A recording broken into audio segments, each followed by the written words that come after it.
We run a big business here, Powerhouse Gym, Redwood City. So at the front desk, a young man, he wants to know what to do. And I said, well, he's just talking to the police chief there that works out here. And I said, well, just ask Dave, Commander Dave, what he would do. And he said, the first thing he'd teach you, a command presence. You walk in a room, a situation, a circumstance, you generate, you're in charge, you know what to do, you're going to take care of things, you're mature, you're like someone's good dad, and a good mom would have that. You would simply be there for the child, for the family, and there's a positive, negative vibration with that where you move through each other and things work in accordance with laws that are not quite divine, but in and of the human habitat, they work perfectly. Beyond that, and then you listen to people, you give them the room to give their communication, you make sure it's acknowledged. They send that token this way, you understand it, and you acknowledge, thank you for saying that, or I got that, I understand. And then you set up communication that way. Except for people delusional or on drugs, you can communicate with anyone in any circumstance. I've done it for just about 80 years, and it works all the time. And outside of that, there are very dark demonic forces that my buddy called the dark network. So it's a devilish thing and throughout the whole world. And at the end of this, we're going to understand how the world can dissipate and disappear in your consciousness. It does not have to be. That's what transcendent spiritual experience brings you to, something so enormous, so wonderful, so great, so good, so decent, so kind, so true. It's ephemeral yet palpable throughout the day and evening hours. It's quite glorious. Have friendship with that which the wise still call God. But it's not in any regard involved with the thought stream of the world, God and man. There is no God and man, it's just this presence, because you extrapolate it out to infinity. You just understand, you're aware, you have these glorious visions throughout the day and evening hours. Again, it's just wonderful to be spiritual. It's wonderful to be you, to understand eternity, and that this present time we have in this world is temporal, in other words, in time. You let go of the sense of time and you step through everything, and you'll be there, here, this place, this quiet place. Then on top of that, you learn to communicate with people, and you can bring everyone into the gang. It's quite wonderful.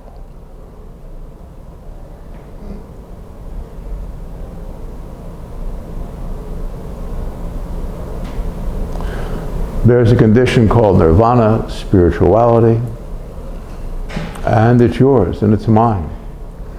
And if we adhere to that strictly throughout our day and evening hours again, it will work with you, work through you. And use these little communication techniques with yourself, with friends, neighbors, family, and that will take all the pain and trauma. I have certain people that I'll talk to now and then that are just beautiful inside, but going through horrible things in their life. They're unhappy, so I have to before talking to certain people, and got it, then what happened? Thank you. And let them undo their own case, we all have a case, like a doctor or a lawyer or a professional, that's their case, so you have a psychological case. So let them unload it. And in my world, it's just spiritual. So all the things that offend your fine sensibilities of being a human being are offended all day and night in this world, or they should be. It's not us.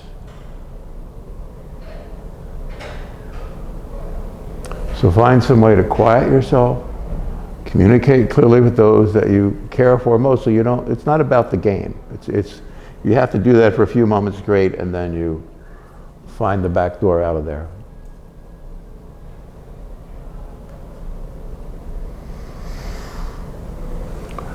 You are a spiritual presence, a divine presence, a holy visage to me. I see the souls of all my loved ones always.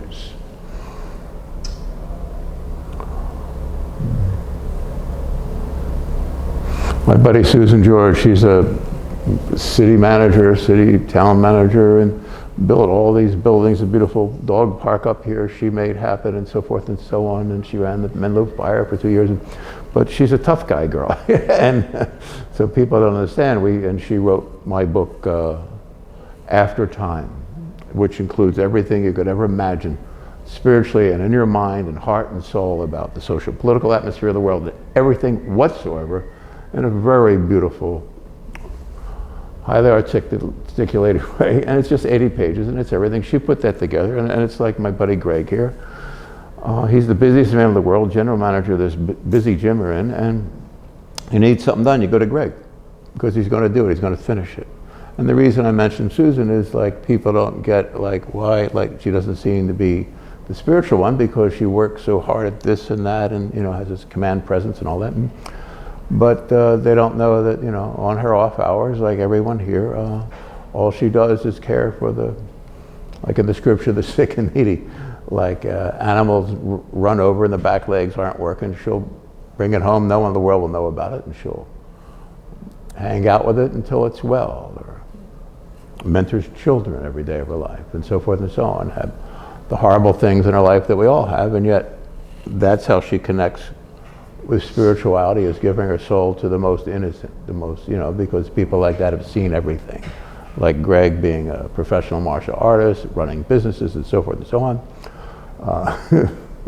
Being the strong arm guy for a casino, he's seen it all, been around it all, and he's a daddy and has a big family, so the sweet, sweet, innocent, pure part isn't visible to us all. Everyone in this room has that. And I'm saying you can generate in your own consciousness through that and not be offended by the everyday, by understanding it, not communicating with it, by realizing that it is something demonic. The world itself, the physical world, is the problem. I remember in the end of that movie about young Buddha, it was like that the Buddha said, "You will visit the house of your illusion no more." Throughout all mystical traditions in the world, which includes a good portion of people, human beings, always, they have no problem with that thought. They're always transcendent. When Susan meets someone she's helping, she's not a town manager, she's the mom from heaven. You understand? So it's easy for all of us to help the truly needy, someone really injured and hurt, that's innocent.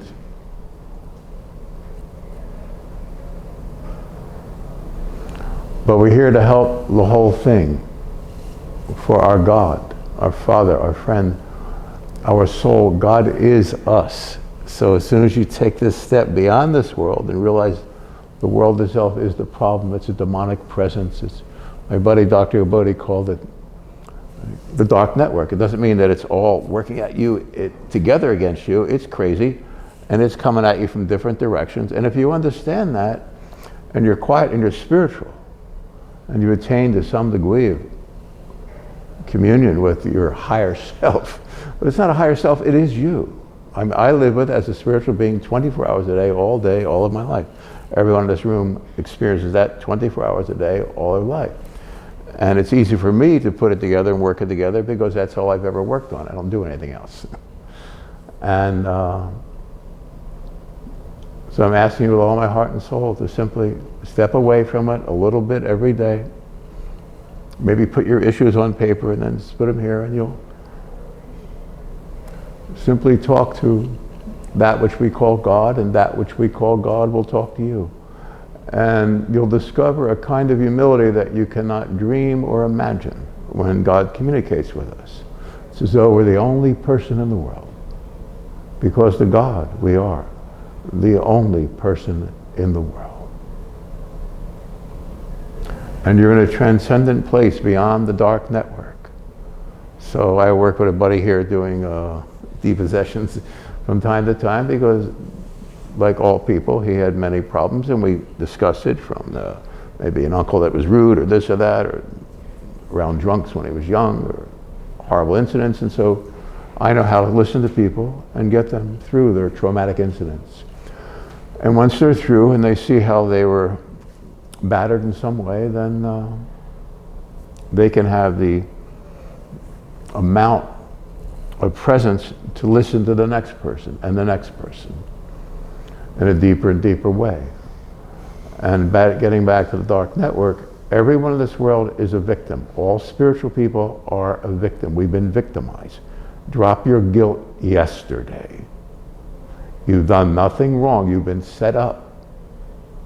And because of the tenderness of your heart and soul, you've accepted blame for this, or kissed the wrong person at the wrong time, and communicated the wrong thing while someone else overheard it. That's my problem with people. I keep everything private, so I can't, and I have to wait till the right moment to communicate with people. And I'm around businesses, and people rarely have the right moment, so I mostly communicate only with very specific people who are very deep. Maybe they're a CEO or whatever, or dear friends like my buddy Pedro Mink, our Brazilian Jiu-Jitsu teacher here, Greg, of course Donna, and Jessica. And everyone here is forever my friend, so I can communicate with the people in this room. And normally I just try to give as much as I can and step away. You don't have to take it anymore. And if you understand that it's all coming at you to hurt you, to confuse you, from everyone, because they don't know they're being tempted temporarily. They think, oh, hey, Robert, you look good in that shirt. It's not Robert, nice to feel your presence, and elicit, the sense that they would like to hear what you say. And if you do it with beautiful people like Adana here, it's very easy. Because you'll always have something happy, beautiful, and wonderful like Susan, because she lives beyond herself and beyond her trauma and beyond her case, because she's decent and kind and true and spiritual and a part of God. I live with unimaginable pain all day because I feel the pain of all the beautiful people in the world at the same time. If we're spiritual, and I want you to understand why you're traumatized, you experience the pain of God. You're part of God. You're God's presence through this world. And if you understand what through this world means, and you have this sense of your presence being you rather than this thing, this isn't. To me, this never is me. I have a hard time understanding it. I'm around all my buddies who are professional fighters because we're in the middle of a huge gym here. And this room has got huge, all these dozen big body bags around, all the striking and jiu-jitsu and so on and so forth, and there's every form of that. And I don't have, and it's a spiritual discipline, so it takes people to a quiet place. But it's not about being macho or tough, it's about quieting yourself and not living with fear, and that's one way of doing that. And but for me, being beyond my case, I'm not considering a physical fight ever, and I have no desire, no whatever that is that guys have, and you can't explain it to your buddies because the world isn't even here, so you don't need to fight anything or anyone. There's always a being beyond whoever's you're engaging with. Engage that being, acknowledge it, and that person will drop to the floor like like they dropped from 200 feet. In other words, they'll disappear. Spirituality is not a game and it's not a weapon. But if you understand it, then no hands. You don't need to fight anything or anyone. It's quite beautiful to know God. It's more beautiful to know you. To be at this time in the history of your sense of being here. To know that you are God's senses in and through this horribleness. And if you don't give it anything, if you understand that it is the dark network, thank you, Dr. Gabodi, it's you'll be glad all over. It's quite wonderful, this agency we have called spiritual presence, called God, but more than anything, it's called you. Isn't it you? You're quite wonderful. You're quite brilliant and understanding and understated, aren't you? There's nothing wrong with you. God knows. Simply saying you're born, you seem to be a person in a body, that's the dark network. That's the beginning of it. You're not here and you've never been here. Me being spiritual, I live with that 24 hours a day, so the happy times of my life have been I disappear into the woods or sent somewhere on some job here or there to do whatever, and being alone on my own and not being part of anything is absolute joy.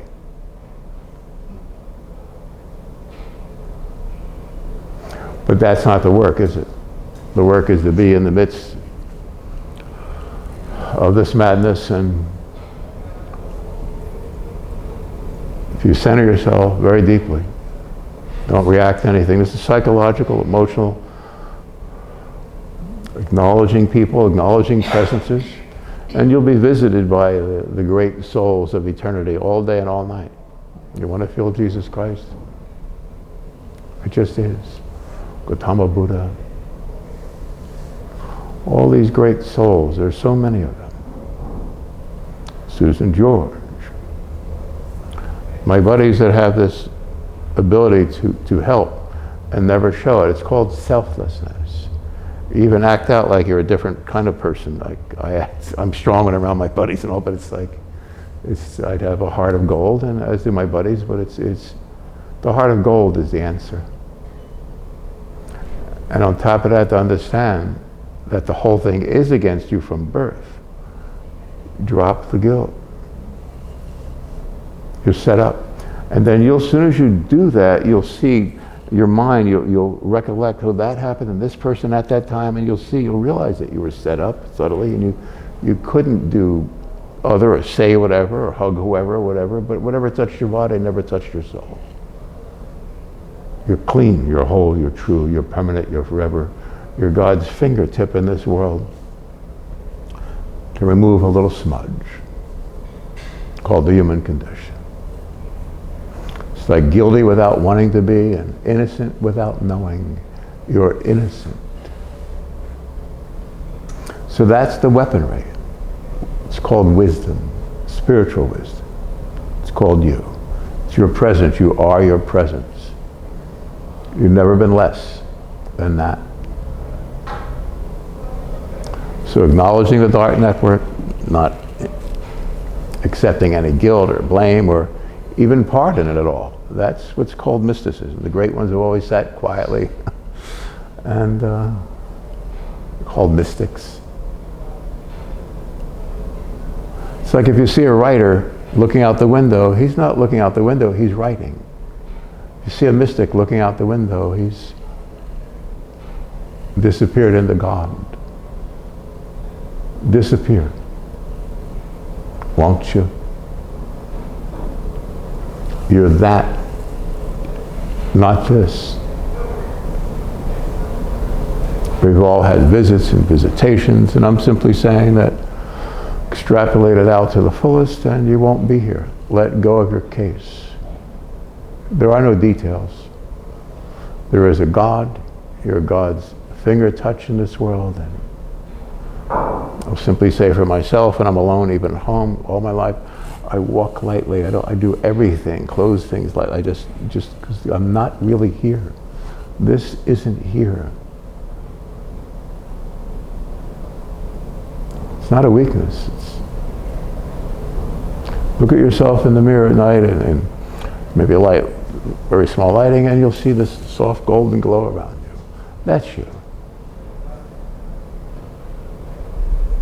And then one day you'll do it a few times, and you won't even be able to see you. You just see the golden glow. That's where meditation takes us. The Pure Land. It's yours. You have an awful lot of acreage. You're awful powerful. It's more than anyone can dream. And it's always very hidden.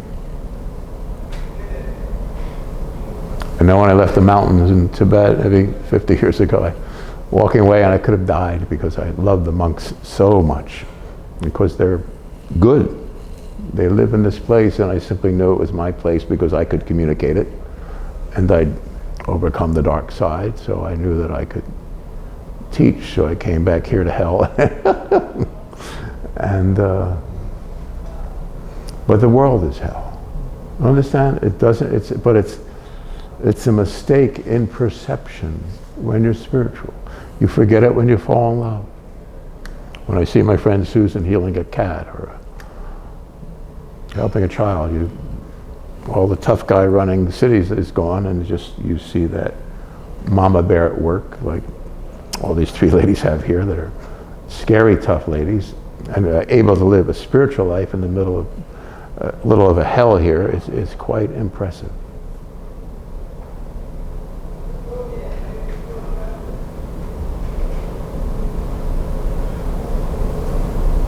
You're more than a saint or a mystic. You're a woman. You're a man. You're a soul. You're a God. God knows. There's no separation between God and ourselves. We acknowledge those who are decent, support those who can't support themselves, and disappear back into the living light. From whence you come to whither you go. You are a transcendent soul, not a body. That's why we meditate, to let go of the seeming physical form, but it's not even physical, and it's not, I'm going to say as someone born this way, I never, ever, ever for a moment feel that I'm Robert Rosenberg. My friend Skip called me the other day, and he did all the books for the Ananda, some kind of whatever, and he's just a spiritual genius. His dad's my best friend, considered the best Spurgeon, best auctioneer in the world. He's in Florida, and just a real man. And or Angelina or George, there are people I know that, and they all have their own things going on at different times that are truly spiritual. When you're around people like that, you feel that it's something, if you understand what this is, that, and they have their individual stuff. But once they step through it, and that's my job to heal my friends through this understanding, this wisdom. And my friends are the millions, hundreds of millions of spiritual people in the world. I'm not going anywhere. We're one presence. So you'll step beyond the whole earthly point of view, the material dream. No guilt, no remorse, no problems, no solutions. Quiet.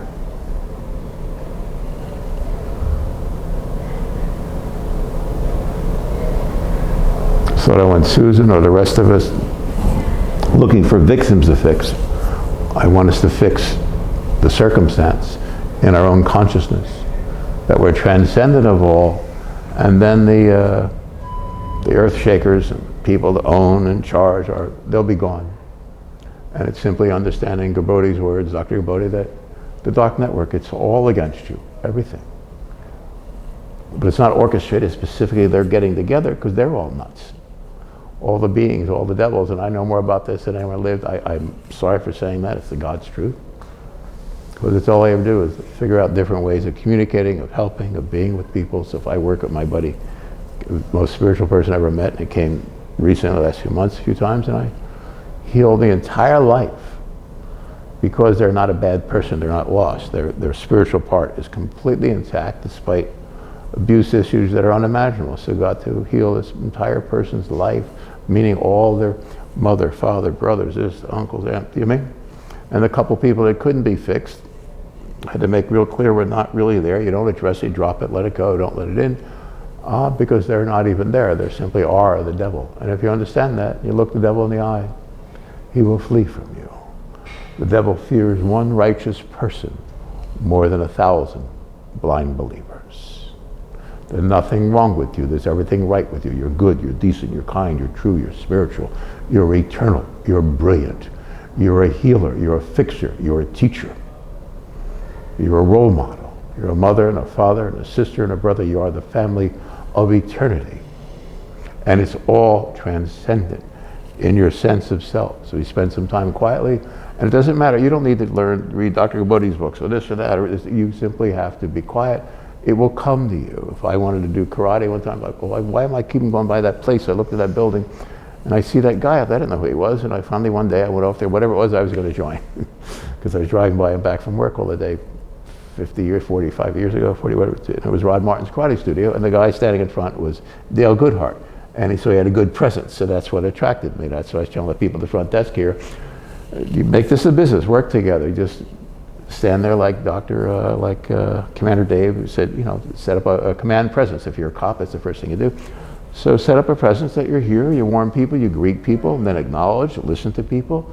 And that's the way the world works. I have supported so many businesses and institutes and great spiritual teachers that I've known over through the years, sometimes just through 10 minutes of working with them, or 30 seconds, or 5 days, or whatever, and then they all thank me for making their business, their family work, because it just clean communication and a sense of divinity. You're more than a sense of divinity. Please hear this. You are God incarnate. You're the divine blessing of eternity, spreading through this seeming earth. It will yield. It must.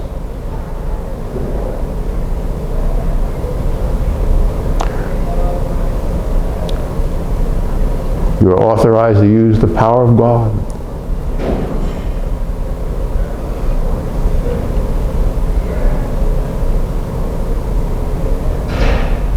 It's time.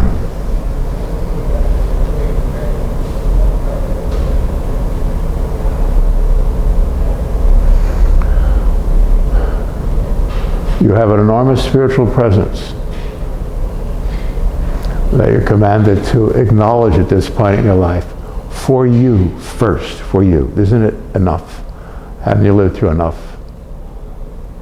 All these silly engagements and traumas, and don't just be a saint like little Susan and help this one and that one as much as you can.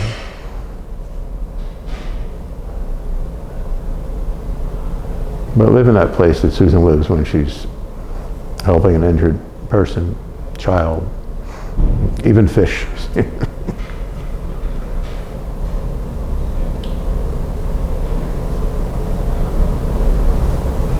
I could say be more than you've ever dreamed, or dreamt, but you are that now. And you know what's being said is the real you. No more second-hand gods. Make your mark. Stand your ground.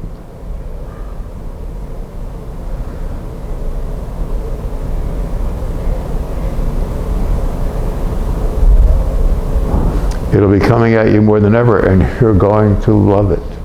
Once you acknowledge this is your destiny, you're going to be under fire. And it gets creepy. And I always tell people the first 3 months are really creepy. You get beings and stuff, lust things, like, what the hell is that about? People, everyone are hating around you, like, but if you're very quiet, you don't have to live through that also. My buddy Greg, him being a 10th degree martial artist and the toughest guy that ever lived, according to Ralph Castro, who's the great teacher of American martial arts, he's not afraid of anything, but because his heart, he's an altar boy inside, and so, but it gets to accomplish all these businesses all day, and I go in certain circumstances where you shouldn't be in, there at clubs or this or that, and he owns everything, so he's very quietly there. But we don't ever have to do that. We're not that tough. But we're that good and decent and kind, aren't we? And we all have certain sub-personalities. I know Greg has one I have to work with, respectfully, teacher. And so if you get very quiet, you get rid of all of them. My sub-personality has only ever been that I think I'm here for a moment in order to communicate with other people. And I really don't appreciate that I have to do that. And I really don't want to do it anymore for a moment, for an hour, for an instant. And I have to rid myself of it to fulfill my calling, my duty, my mission. Your profession is not what you make money from to live. It's something that you do with such ardor, such integrity, such visceral urgency. In other words, that it becomes spiritual in calling. An artist gets lost in her art. A mom gets lost in being Donna. Donna is just mom to everybody. And lives with a pain package that is horrible, but lives beyond it for everyone else, never shows anyone else. Isn't that magnificent? And I hope all of our moms did that.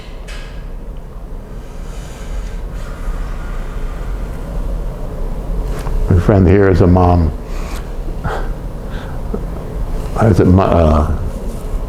Nanda Maya's ashram in India one time. Walking by, I didn't know it, and I felt this presence that I could not dream.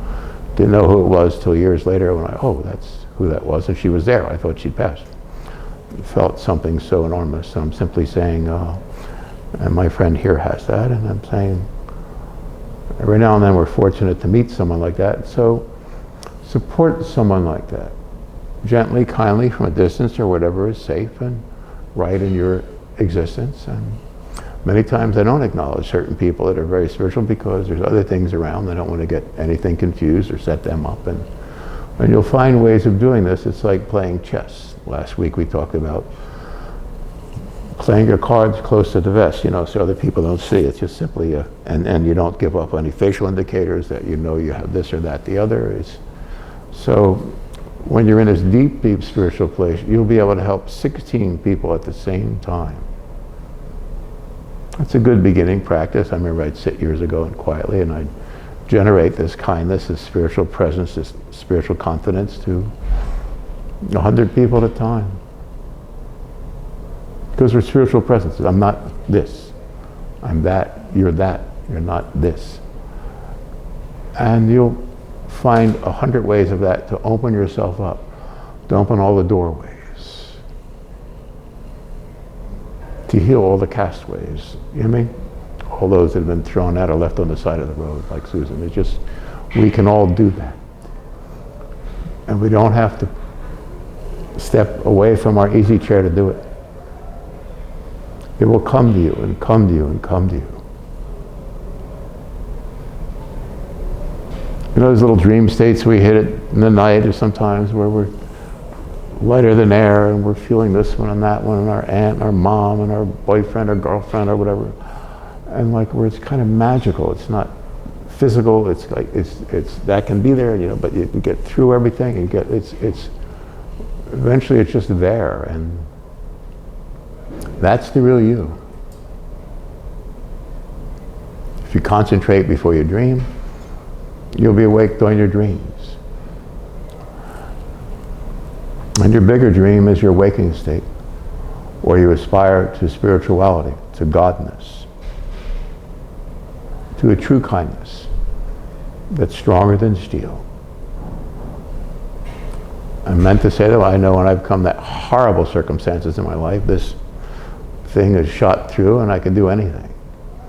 And outside of that, where it's meant to be, I will not do anything. I will just be kind to everyone in the best way possible. I don't want to stir the pot. I want to serve the soup of righteousness and kindness and truth and joy and wisdom, because it's your destiny to understand what's being said, to allow yourself to be the fullness of the divine presence, and that effulgence, that wonderfulness is you. It'll overcome the whole world.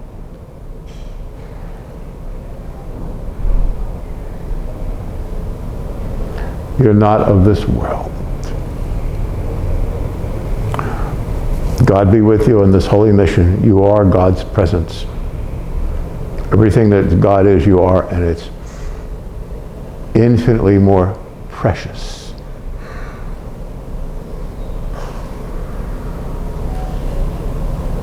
than thought or things or not things. You will visit the house of your illusion. no more. Thank you for listening.